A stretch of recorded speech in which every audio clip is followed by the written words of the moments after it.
Yang kedua usahanya giwa kan. Nah giwa usaha ni Allah.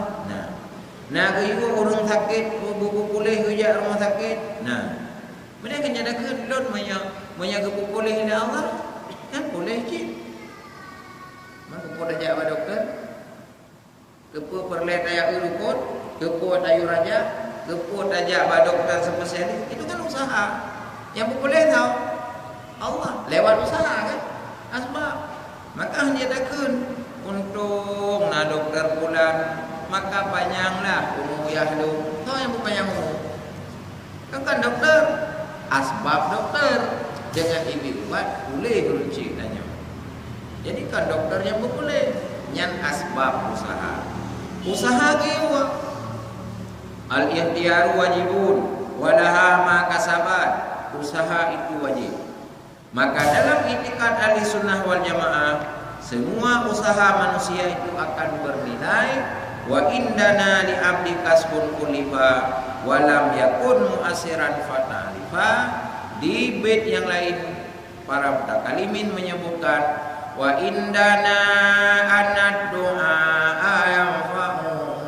Seluruh doa yang kita baca itu akan bermanfaat bagi dirinya dan bermanfaat bagi orang yang telah duluan mendahulunya ka meninggal dunia. Manfaat.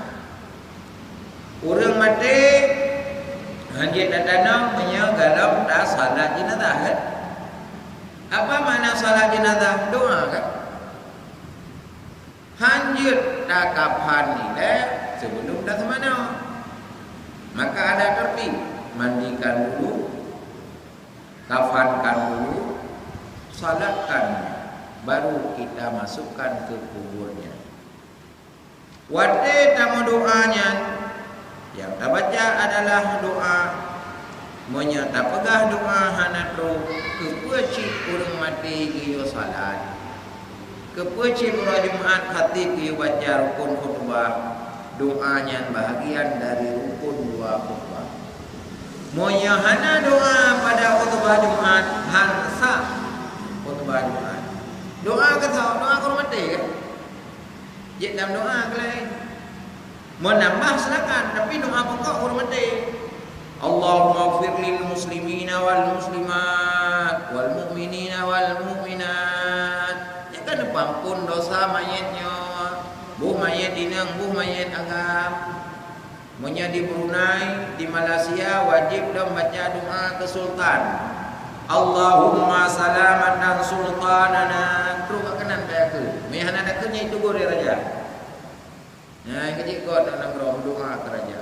Cuman katanya kiban dah baca doa ke raja, raja laki boleh adu. Ini tak bawa masalah sih. Paling-paling dalam doa ni punya raja kamu aja.